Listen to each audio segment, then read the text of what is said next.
It is that time again. So grab your favorite beverage. For me, it is again free reign, branded with that punch of like cayenne pepper in your coffee, which is pretty extreme, but pretty amazing. This week we visit with Marc Rutzen. Marc is the CEO and co-founder of HelloData, an AI-driven market survey and revenue management platform for the multifamily industry. Now, Marc worked in real estate development and brokerage for 5 years before launching his first multifamily predictive analytics startup in Nodo, which he sold to Walker and Dunlop in 2019. From there, he rose to chief product officer at W&D, leading the development of technology that reduced their underwriting times by over 30% and helped source over 10 billion a year in loan volume before returning to the startup world to launch Hello Data just last year. Marc received his Master of Science in Real Estate Development from Columbia University and is a licensed managing broker in Illinois. Outside of work, he enjoys reading, running, and spending time with his wife and 4 children. Now, 3 things that I took away from this conversation. We dig into bootstrapping. If you don't know what bootstrapping is, listen to this episode and we'll tell you all about it. The other thing is AI and automation. Now, there are not many conversations these days that don't include AI and automation, but I think you'll find this particular conversation very interesting. And the other thing is innovation. And really having visionary solutions for things. We get into talking about looking out around the bend or looking out at the horizon and understand what is going on, whatever it be, 5 years, 10 years removed from now, and what you can do today to get yourself prepared for those moments in time where you have these big catalysts that will really change the dynamic of the business you're in and or the business that you are serving. So I hope you enjoy this conversation with Marc Rutzen. Marc, welcome to the show. Hey, Mike, thanks for having me. Yeah, I'm excited about this conversation. But first, I must ask, where are you in the world today? Chicago area for me. I'm in Naperville, so like west suburbs of Chicago. All right, my best friend lives in Chicago. He lives north of the city proper. I always forget the name of it, but yeah, I love Chicago. Not in the winter, No, but no, no. And we're getting into the unpredictable weather season where in the morning it could be 70, and then the evening it's 30, and then it's back to 70 again. yeah, that's yeah. I've been in Chicago during the winter, during the unpredictability, but also in the winter, and Yeah, it's a little bit brutal, to say the definitely. least. Well, hey, I want to jump in. I am excited about this conversation. I've been in this industry for 30 years, and so you can imagine I've seen a lot of evolution as it relates to technology and how it's impacting our space, and I'm super excited about it always. But you started out with a different startup, um, and I'm interested. I'm always interested in people who start up multiple companies and the lessons that they take away from their early inning startups to what they're doing now. So, could you sort of tell us a little bit about learnings you're applying to Hello Data today? Yeah. Well, so I actually started in real estate. I was doing development and brokerage for the first 5 years of my career. And just doing that work manually, trying to prove out market rents. I was the one going to property websites and listing sites, copying and pasting into Excel. And I just thought, man, this is a crazy amount of manual work. And then you're kind of speculating too. I mean, real estate people aren't data scientists. Like we're like, oh, we think if we average these numbers, we'll get to the right rent. It's defensible. Cool. But it was so much work and so undefensible, like quantifiably, you can't really say you're going by your gut so much of the time that I ended up launching a startup called Enodo to automate my job. I was like, I'm parsing these rent rolls and T12s and pulling in market data. I want to build a platform that does that. And so in 2016, launched that platform. Got some pretty big names on it early on, but ended up selling it in 2019 to Walker and Dunlop. So I was 30 at the time when we got the offer. I did not expect it. I thought they were going to talk about investment, and they ended up talking about just buying the whole company. I'm like, oh my god, I get to exit at 30. That's amazing. So Yeah. I jumped on it. It was a great offer. So I joined their team. So our team of 10 came over. I rose up the ranks to chief product officer. So I was overseeing all of product and data science for a couple years at Walker. And in that process, talk about learnings. I was on the other side of the fence, and I got to see the startups pitch me data products and different platforms. And the whole time I'm thinking, man, we pay so much money for data that we have to do all this stuff to fix afterward. Like there are outliers we have to remove to join it with other data sets.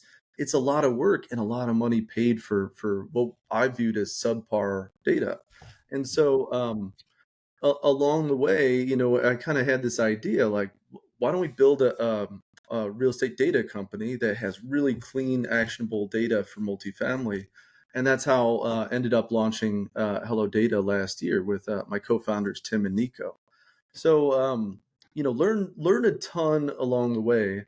One thing that we did differently this time around, last time we raised right out of the gate. Like for Mm. first thing we did, we raised $1 million, and I had as my co-founders in that one, seasoned real estate professionals that were in brokerage for 3 decades apiece, and so they went to all their high net worth investors and clients, and they're like, "Hey, we're gonna do this thing. Let's raise 1 million."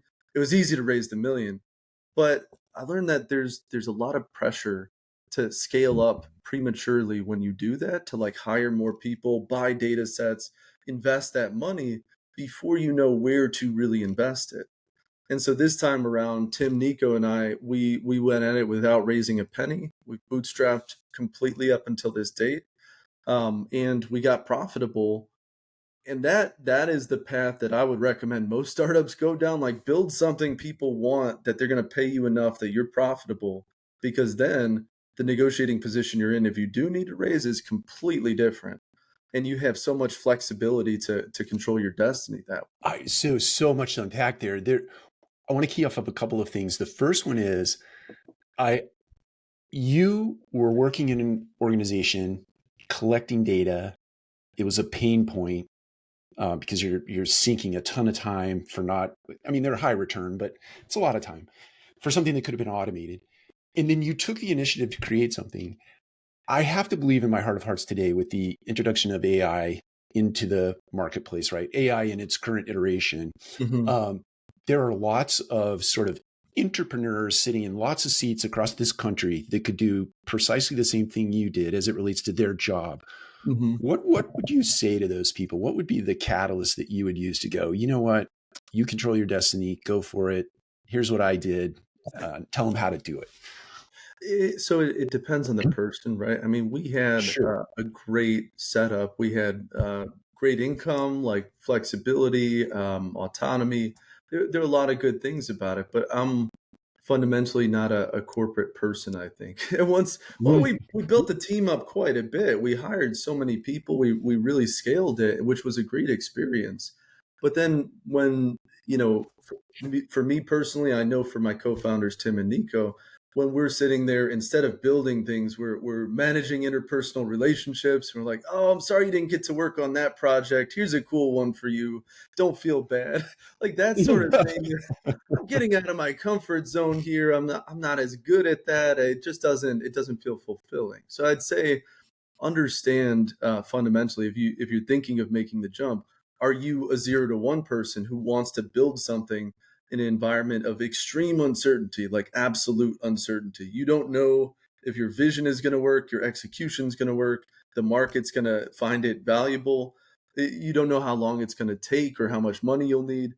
That's a lot of uncertainty, and if you're not absolutely comfortable with that, do not make the leap yet. Like build up a war chest, build, gain more experience, get to that point where you feel comfortable making the leap. But if you know that that's what you want to do, I would say to these entrepreneurs who might make the leap, read as much as you possibly can on the startup Mm. world. Like I have read so many startup books, so many business books. I just like absorbed so much over the time I was doing Enodo. The first one, I was reading a book every week. And so I'd read about technology, I'd read about business, how to scale a startup, and absorbing all that information as I was going through it. I got to connect it to like real world examples, and I Mm. saw these are the pitfalls that we don't need to make. because I saw so many prop tech startups alongside us making mistakes that I'm like, I just read that you shouldn't do that thing. Like, don't hire the VP of sales from like the biggest real estate tech company to lead your sales like right out of the gate, because they're not going to be able to operate with no team under them. Right? You can't Mm. just get like the super high level guy and they're just going to figure it out. They're going to need a huge budget to do that. You need scrappy people when you first start. But I've seen so many startups make that mistake and many others because they're just figuring it out, but they're not learning from people's past experience. So that's the biggest thing I'd say is like, if you're gonna do that, arm yourself with knowledge first, really understand how to go through the process of building a startup from everyone who's done it before, and that you'll avoid so much heartache that way. So before I ask you the next question related to the first question, any books you would recommend, whether they be startup or business books, maybe one or two here for the Yeah, audience? I'd go with Lean Startup, um, and Contagious is about kind of viral growth and some methods to facilitate that, right? So there's actually a list of 40 books that I recommend on like my personal website. I haven't updated the thing in forever, but it's got a full list there. Happy to send that after the call too. Please do. We'll link it up in the show notes because I think people will find that very valuable. Yeah, Um, the second question I had related to your first response was bootstrapping. I am so phenomenally interested in bootstrapping. Where MMN is a startup and we're bootstrapping it. yeah. Um, some of I understand having control over your own destiny in terms of product market fit and all those things, but what are the big punchlines you would say to the audience in terms of bootstrapping? Because it's nerve wracking to Oh say the yeah, least. definitely nerve-wracking.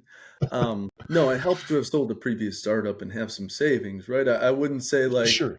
I have a family of four kids, so I don't take it lightly when I'm like, I'm going to go from really nice corporate world income to no income. Like that's a huge decision. So depending on where you are in life, that could be a much bigger leap or a much smaller leap. That's why a lot of people do it when they're younger. Like I have no, if you're in college, you just graduated, you have no expenses, right? Like you can live pretty cheaply. That's why people do it when they're young, but they also don't have the experience when they're young. They don't have the connections when they're young. And so it makes it harder to get things off the ground. I'd say in terms of bootstrapping versus raising, it forces you to think about it in terms of your own money. It's your money. It Mhm. like whether it's coming from like you putting money into the company or it's coming out of what you could have earned in a corporate job. Like that's Right. your capital. And so you make decisions a lot more efficiently. Like whereas if you raised 2 million, you have it sitting in the bank, you're like, yeah, I'll do that conference. Yeah, I'll fly out to meet you for sure. You want me to fly out to meet every single client? Yeah, let's do it. That's cool. But not really if it's your money, right? Like you really evaluate, is that conference going to have the ROI? Is that marketing endeavor going to actually pay off?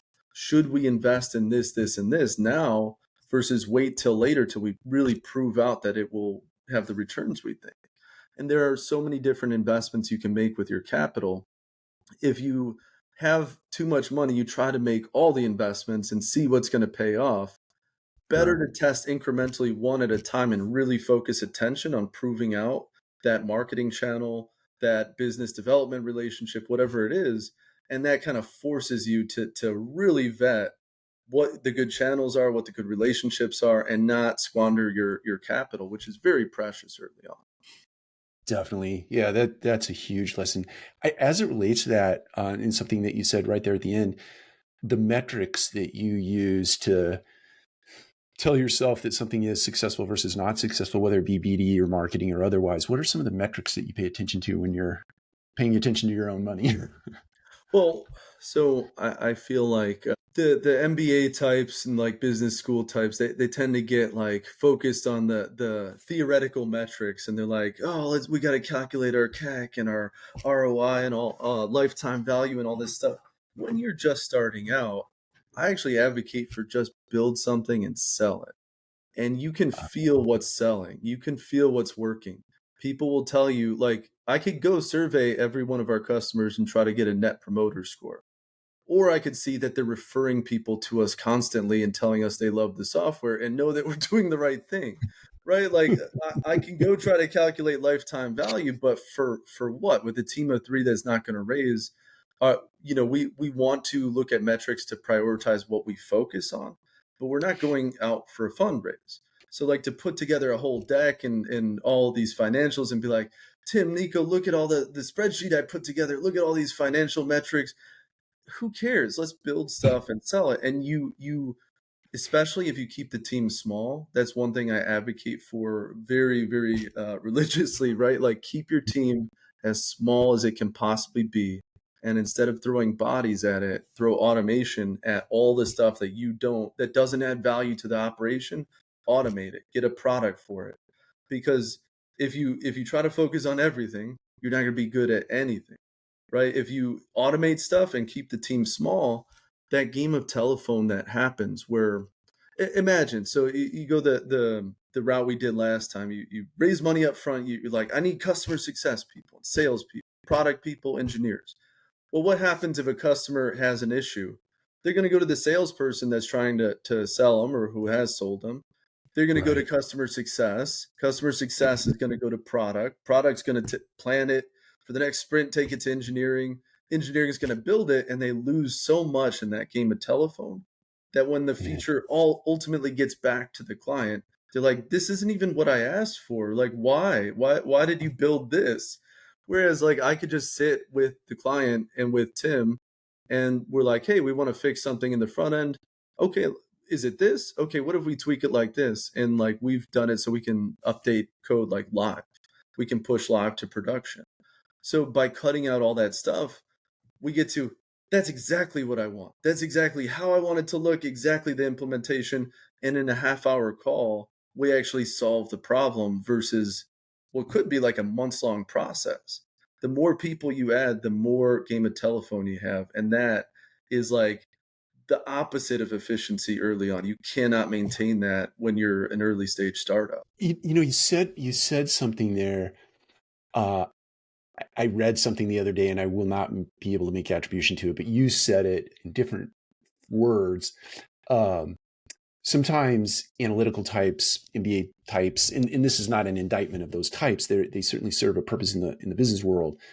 Um, but you said feel the business, right? You Mm. feel the business, and to me, the differentiation is feeling the business versus analyzing the business are two very different things. I'm interested, and maybe this is a weird question, but how do you? I mean, you see sales, but how do you go about feeling the business? If you could put definition to that, because I think it's an Yeah. important concept. Yeah. I'm doing the sales.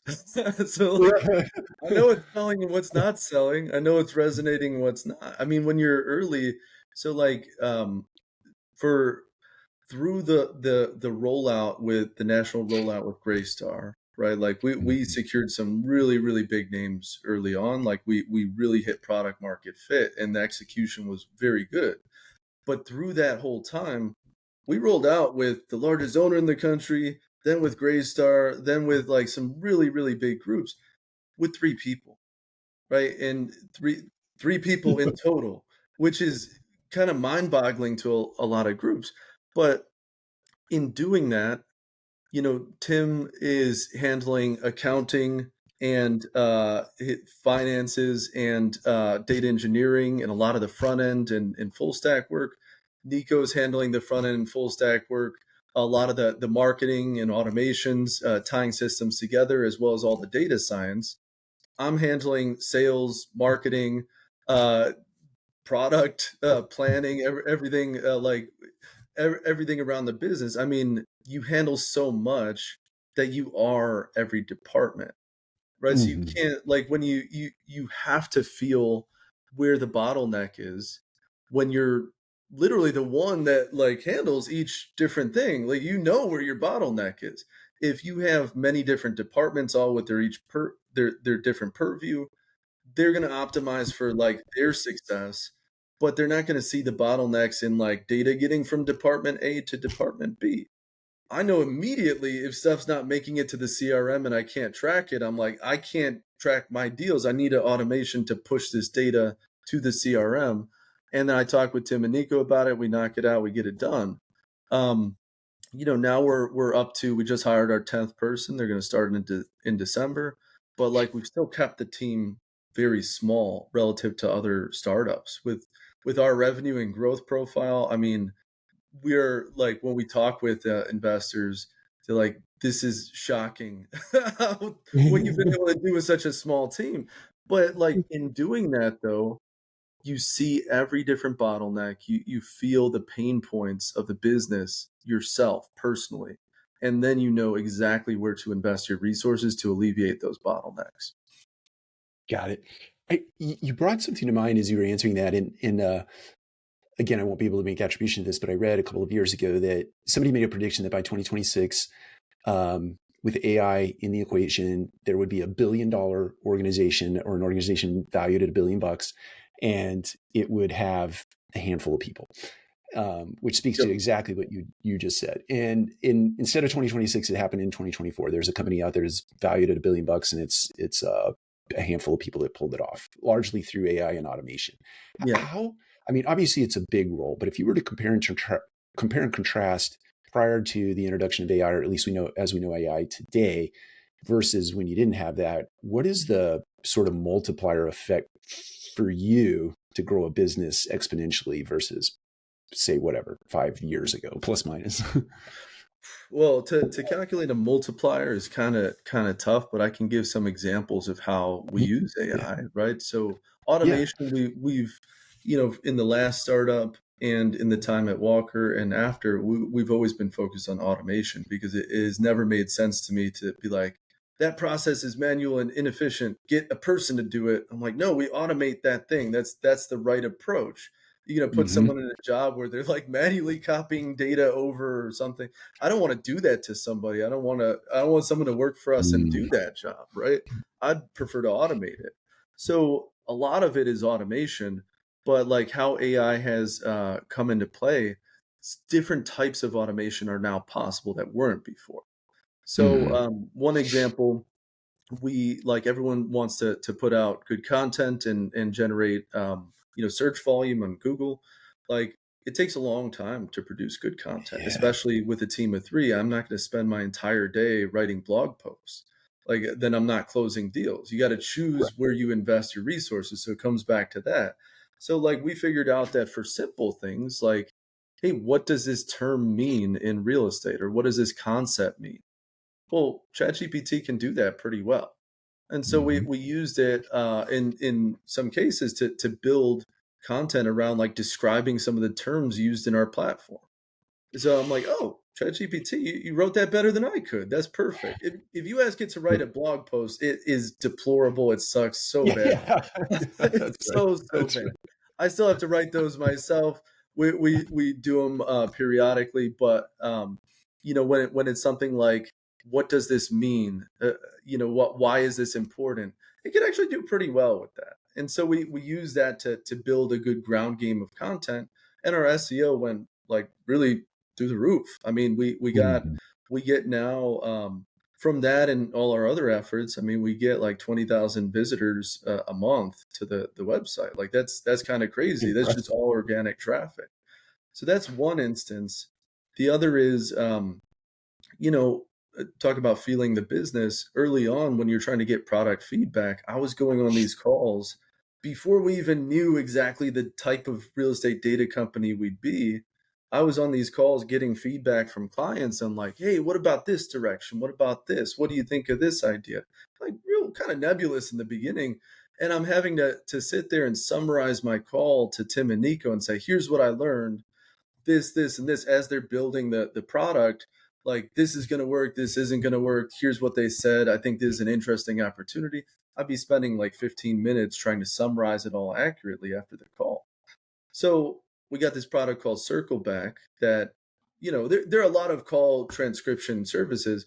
We Yeah. really like this one because it actually can sync to HubSpot, it can sync to Slack, and it could summarize like certain takeaways from things. So we figured out that instead of just summarizing the call, you can get it to tee up your follow-up email. or you can get it to generate Q&As from the call. Actually, this was the question that was asked. Here's the answer I provided. Give it in Q&A format. And so we build out the help content like that. It's like an AI learning from your conversation to help train another AI to answer customer support tickets, right? Uh, Yeah. and it's kind of crazy how it all comes together, but like little things like that, I feel like people get overwhelmed by the concept of AI.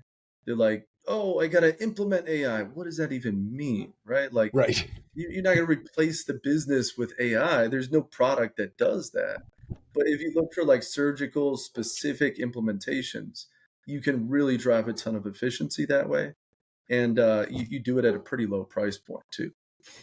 That makes sense. I just returned from a conference last week, and they talked about that very thing, and stop thinking about AI in terms of it taking over the world and taking over your job, but rather think about very pointy applications that can get back a lot of time for very little kind of investment on the front side. So, and then Yep. over time, I'm sure it probably gobbles up a lot more than we think about, but just start small. Yeah. I want to switch gears. Um, the multifamily industry, or maybe it's just the real estate industry at large, has been under a little bit of scrutiny as of late, especially in the area of, I'm going to use the term revenue management, or maybe we call it algorithms. But Yeah. how do you think about your company as it relates to the scrutiny that's going on out in the marketplace, and particularly as it relates to revenue management? Because I know you have a strong feeling about that. So maybe Yeah. there's a lot there, but maybe you can unpack that into an answer. Yeah, so I mean, we set out to build a data company by going to all publicly available sources. So we go straight to property websites, hundreds of thousands of them across the U.S. every day. Um, Now that's our primary source of data. It's entirely public. We have no purchase data sources, no integrations of any kind, which Mhm. simplifies things pretty greatly. By the way, not having to intake data from other sources, controlling like how you capture the data, how you organize it, definitely makes it easier from a tech perspective. But we didn't initially we wanted to sell that data via API and bulk download. We didn't intend to build a market survey or pricing recommendation solution. But we saw what was happening with the industry and these antitrust lawsuits, and like conceptually, yeah, if you're using non-public data from your competitors to help price rents, that's like fundamentally a flawed concept. Not Mhm. it's not a level playing field. Some people have access to it through the subscriptions they have, and others do not.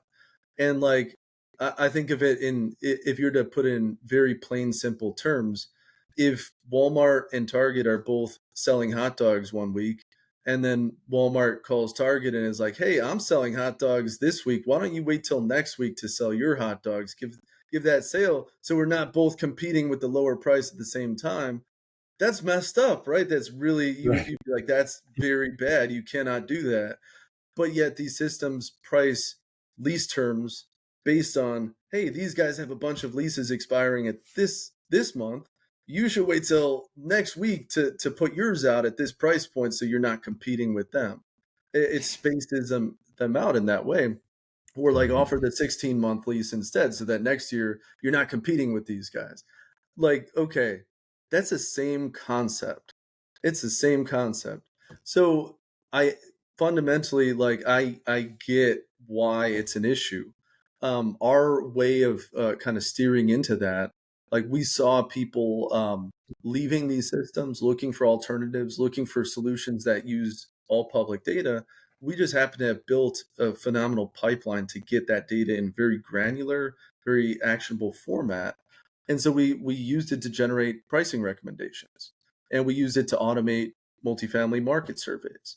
And so that doing that at exactly the right time when the market's transitioning is what kind of was the tailwind behind our growth. We had all these big groups looking for a solution. We teed it up really well. It solved exactly their pain point and they adopted like crazy. They told other people about it. So like our concept, and we're not 100% there on a full revenue management solution yet. We have pricing Mhm. recommendations, but the revenue management solution will be end of this year. That's when we're going to launch it. Um, the concept is we can look at all, just like you can go to any property website out there and see what's available, how long it's been available, at what price. We're doing the same thing. We're just doing it at scale. So within a Mm, comp set, if you're pricing for your own property, if you have a floor plan with really high exposure, your knee jerk reaction is, I'm going to cut price, right? Like, get them mhm. leased. I got to get them leased. I got to maintain high occupancy. 100% makes sense. But you wouldn't do that if you knew competitors A, B, and C with very similar units, same type of floor plan, are actually at very low exposure and are raising their price. And you could ascertain this by going to their websites, right, and looking to see how many units they have available. Well, basically what we do is we kind of automate that process that people would go through. Go to competitor A, B, and C, see the exact floor plans that are very similar to yours, gauge what their exposure is on those floor plans, and then see, hey, if they're all going to raise price, if their exposure is low, they're going to raise price, right? Right, Well, right, so right. then you should also raise price, just not as much as theirs if your exposure is really high. So that's the concept, right? Like, know what's going on at your property, but also the supply and demand characteristics of your market that you're directly competing with, and do it all from public data and use that to advise people on price. Yeah, it's I, I guess I have a couple of questions. Sorry, that's I've stumbled a little bit there. Are you serving pure multifamily, or does your product also apply to like SFR, BTR We using have those same SFR principles? BTR users. Yep. Yeah, okay. And then yeah, it's always been one curiosity, or it's a question I have that's just from a curious state of mind. So uh, over the last, let's call it 48 to 60 months, plus minus, a lot of renovation has happened in multifamily assets. Um, in most cases, it's 50% of the deal because you want to leave a little meat on the bone for the next Yeah, yeah. buyer, right? So your system, how does your system sort of discern, hey, 50% of this community or 25% or 20% or 10 because we didn't run to plan? How do you kind of carve that out and make apples to apples comparisons? Yeah. So there's a few different ways. So one way is we go down to the leasing page on the property website. Like, when you actually go in and click all the way in, like you're going to apply for that unit, select a Uh-huh. move-in date, it often has unit level amenities, and they're going to feature things like recently renovated, updated appliances, updated cabinets. They put that as unit level amenities on the property website. Not all the time, but a lot of the Sure. time it's there. And from that, you can tell if it's been renovated or if it's a classic unit. And then the other is in the floor plan names. A lot of times the name of the floor plan itself will have a dash R or dash renovated at the end. Updated unit, updated A1, right? Like, you can tell from that language that it's renovated too. You can't. So we do process the listing photos. We analyze the listing photos to assess condition and quality, and that's a Ah, unique aspect and use of AI in our platform. It helps us in our comps model. We identify better comps that way. If you traditionally, broker would put together a photo grid comparing the room's common areas and say, hey, they're comps. Look, they look similar. The finish level is comparable. Well, we just do that at scale using AI. The problem with using that to assess what percent of the building's been renovated is, as soon as they renovate one unit, they're going to update the photos, and they're going to be it right. looks new, it looks great. And so we see it at the building level. We don't see it at the unit level from the photos. That's I wish I had that. I wish there was a photo or a few photos of every single unit. That would, like, absolutely, we'd have the perfect system with that, because we'd be like, the look and feel dictates that this should be better. It's a corner unit, it has a balcony, it's got nice finishes. You're going to price that higher. But the nature of this data is we don't have full visibility into that all the time. We get the renovated versus classic wherever we can, from the unit level amenities and the floor plan names. But there is a limitation there. And so what we've been doing on the revenue management front is allowing the users to update data. If they have information about what Ah, units have been renovated, which ones have not, in their subject and comps, our system segments it to only their report. So no other user will ever see what they update. but the idea is they can fill in some of the gaps, and then the model recalibrates and provides new pricing. That's that's interesting. It sort of lends to the idea that it's not an idea; it's just the facts of the world today. Um, Humans aren't going away, right? It's Yeah. in this particular instance, you have a human that can still make adjustments to a system that is largely automated. In the case that there is something out in the marketplace that AI just can't see for whatever reason. Mhm. So there you go, audience. Just remember that you're not you're not going away anytime soon. Um, let's talk about a due diligence process. In Yeah. 30 years, I've done a tremendous amount of due diligence in my lifetime, and that process in and of itself is really cumbersome. But you are doing some interesting things in that arena with your technology. Can you talk a little bit about that? Yeah, so I mean, we so basically what we're doing with this data as we capture it, we're putting together like a synthetic rent roll for every property. We track each and every unit to the last day, the last price at which that unit leaves the market, and capture the concession that was present at the time. And with AI, we actually process the specials banner to get to the exact value of that special and deduct it from the last asking rent to get to effective rent. So the technique of capturing the last price on the day the listing's removed, we find actually helps us line up with what's on the rent roll more than 90% of the time, right? Because they take the listing down when they lease it. So we Right, capture that unit in the last price, and then we've benchmarked with our biggest clients and found like, oh, we're actually matching up with their rent rolls. It's not perfect, right? They may take the listing down a few days after they lease it, and maybe they still had some price adjustments. We don't see what they actually lease for. We can never see actual signed leases.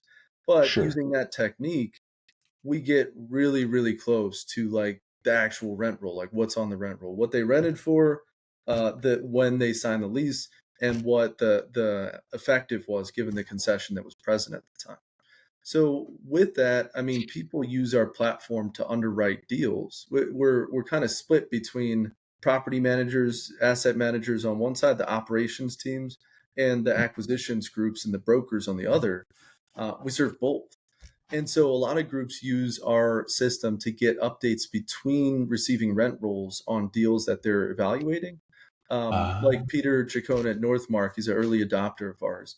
He does BTR. He's on the BTR team at Northmark. So he receives rent rolls when they're evaluating transactions, but he gets them every month. And in between that, he looks at our platform to see what's going on with leasing in between the updates.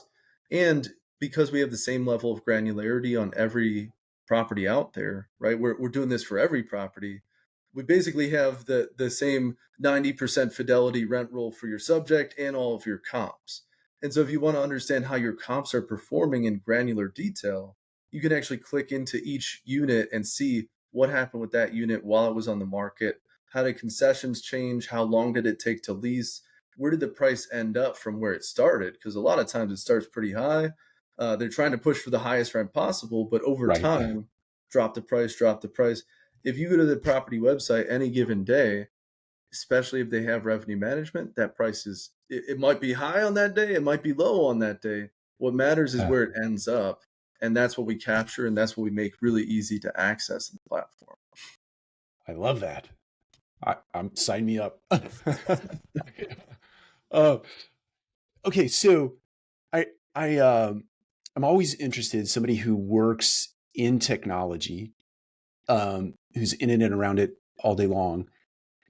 My imagination tells me also as an entrepreneur, you're thinking out around the bend or out on the horizon, and I'm interested how you see uh, kind of, I guess, AI, the impact it's making today, but if you sort of advance that, say 5 years plus minus, what do you see out there on the horizon or around the bend coming in the way of it impacting the business world, real estate specifically?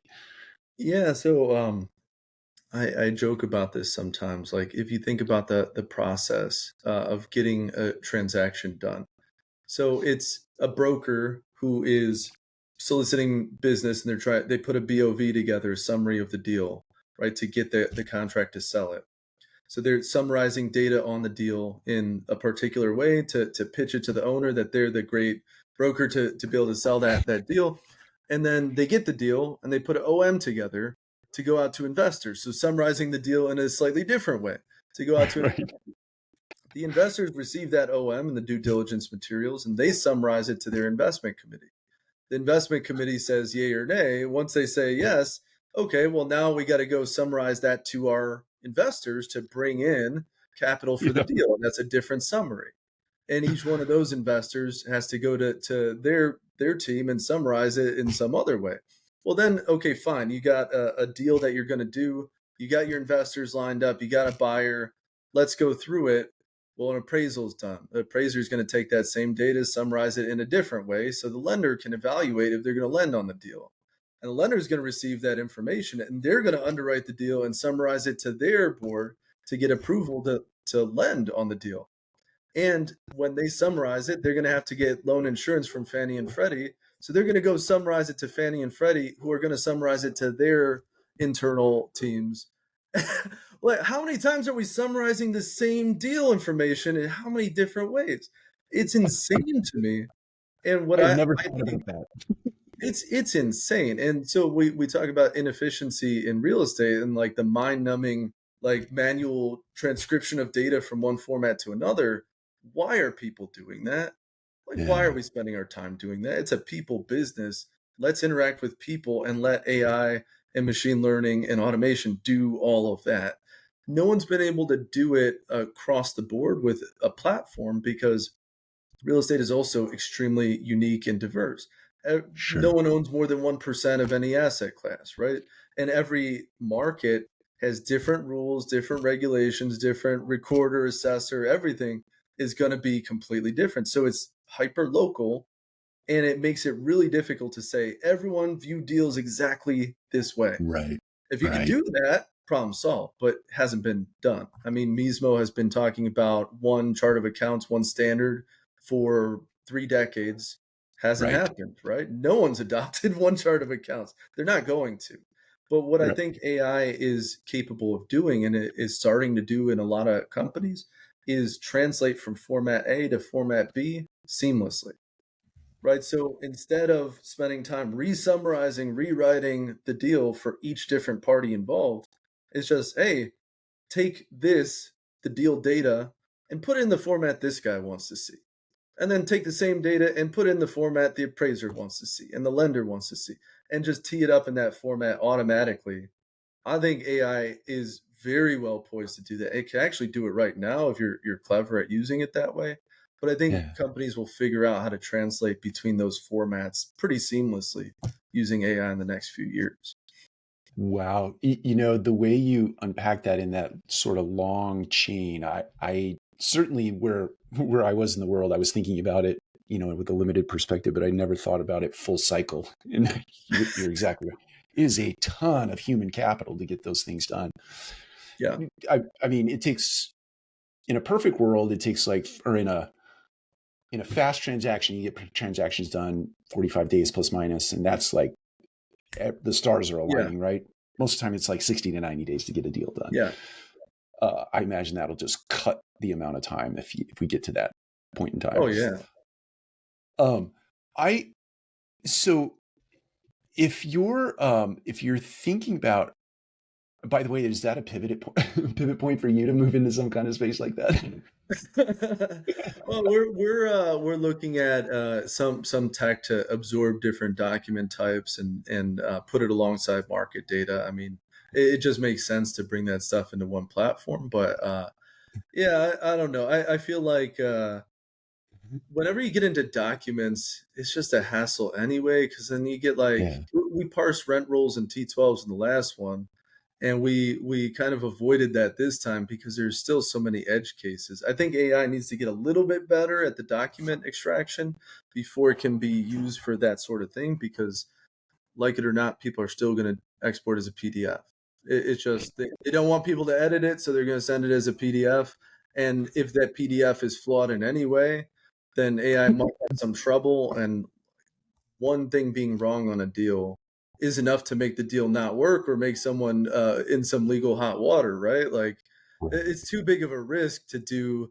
I think AI has to progress a little bit more. So you said like forward looking. I think we got a couple years still before that extraction and resummarization tech gets there. I mean, but when it does, well, we'll adopt it, of course. Why not? It just makes the platform better. Excellent.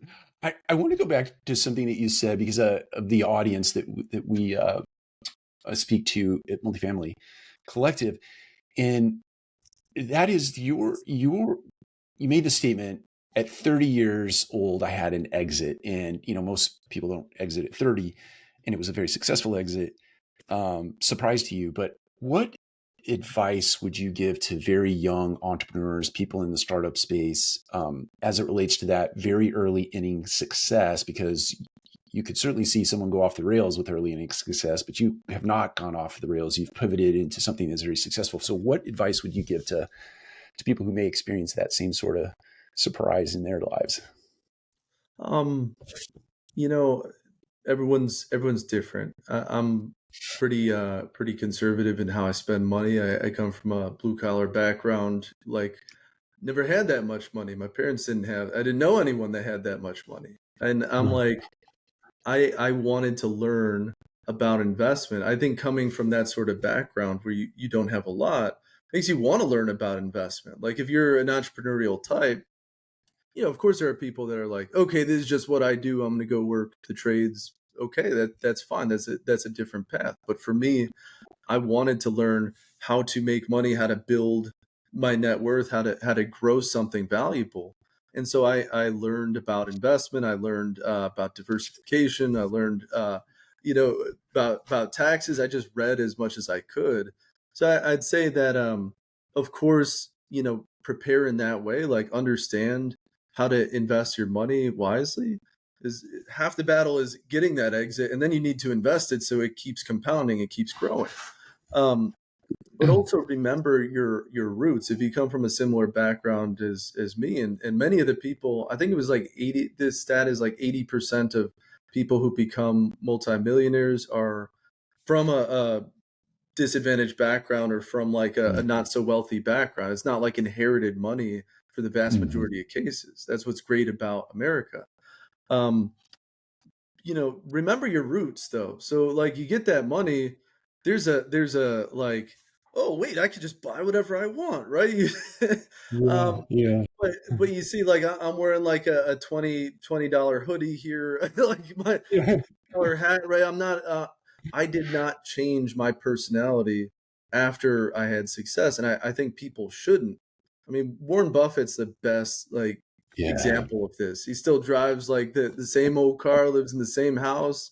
He's got a house that probably would not be looked at as impressive by many of the people out there. They're like, that's pretty average for a wealthy person, but he's got more money than you could ever know what to do with, right? And he keeps down to earth.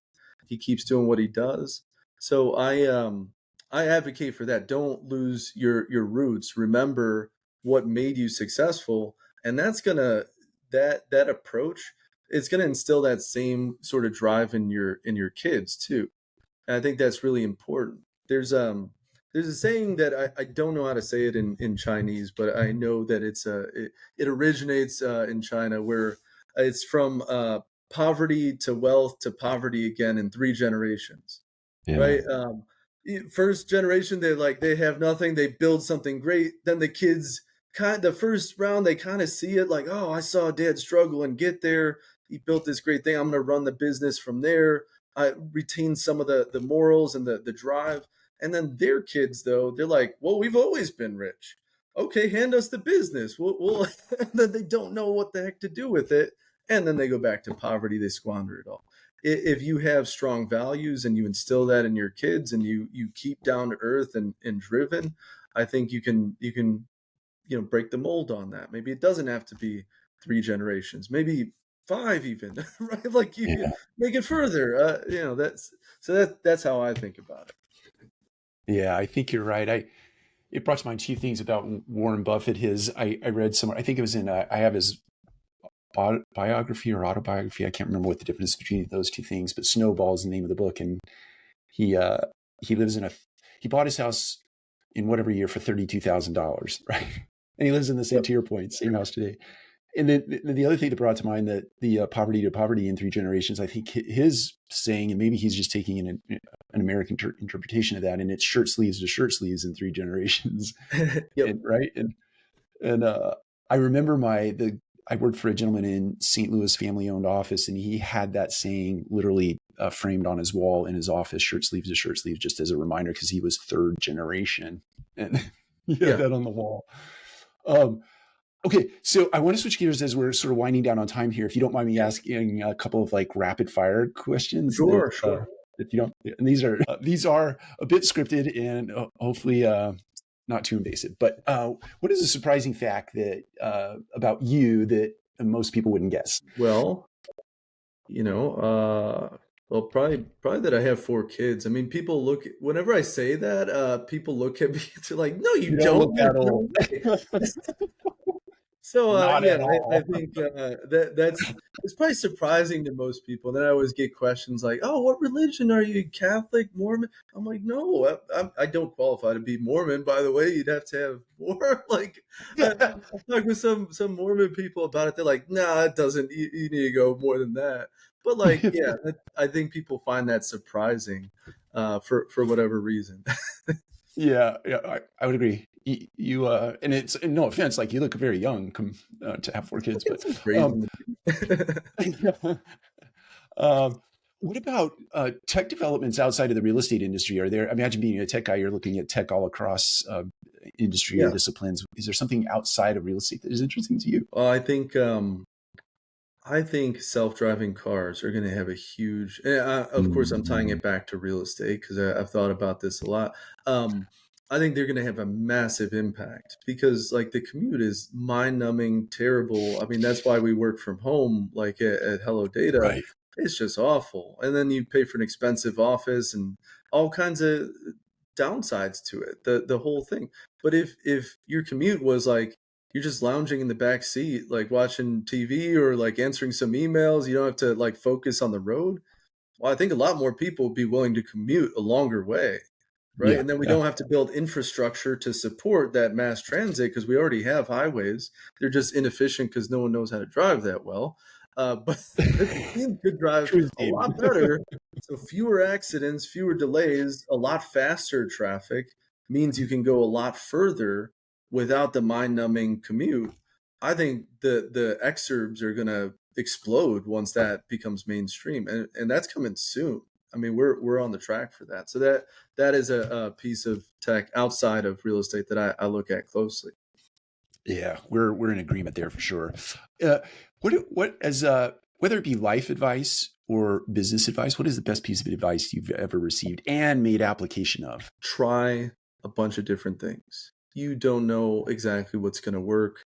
Like a lot of career advice is like, okay, in sophomore year in high school, pick what you want to do for the rest of your life. No, there's no possible way you have the information to do that at that point in time. Try a lot of different things. I tried so much to like start a startup before I started a Noto. I try to do like blower door testing. Like I got energy certified. I'm like, I'm gonna do blower door testing. I tried being like a residential sales broker. I'm like, oh, this isn't for me. It's like showing houses to a bunch of people.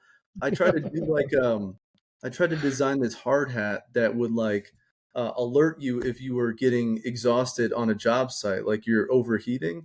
And I'm like, this could save lives if people are gonna, reach heat exhaustion. It could prevent that, like all these crazy things, and like none of them worked, right? Like some of them I started to get like a little bit of interest. I was like building mobile apps for people and got some like contracting work that way.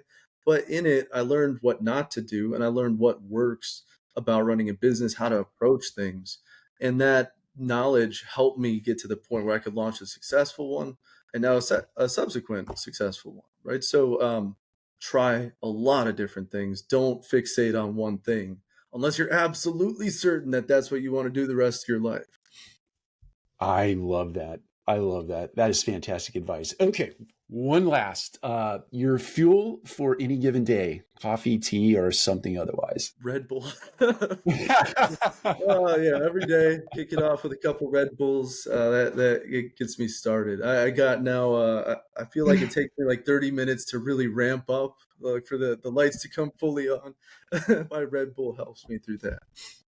Excellent. So I didn't have this question. Are you more of a early bird or a night owl? Just out of curiosity.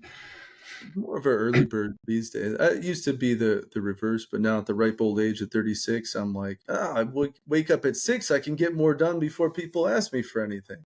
Or I've been like, now I'm waking up at like 5:30. I'm like, I just go walk downstairs, get to work. I got a few hours before things really ramp up, so I like that time. That makes sense.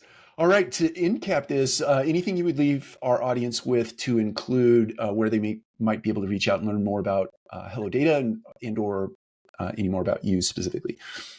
Yeah, so well, I got a bio on the site. Go to HelloData.ai, HelloData.ai, and yeah, we'd love to. If you're in real estate, you want to see the product. I mean, let's schedule a demo, or you can do the 7-day free trial. It's right on the site, free to sign up and try it out.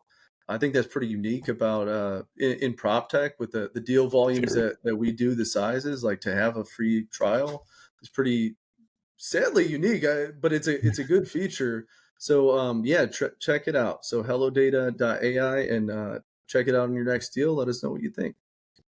We'll link that up in the show notes as well. So Mark, I appreciate you investing some time with me today and our audience today. Always love talking to guys who are just visionary and putting together, going out and doing the reps and being a practitioner of what they talk about. So thank you very much. Absolutely. Thanks for having me.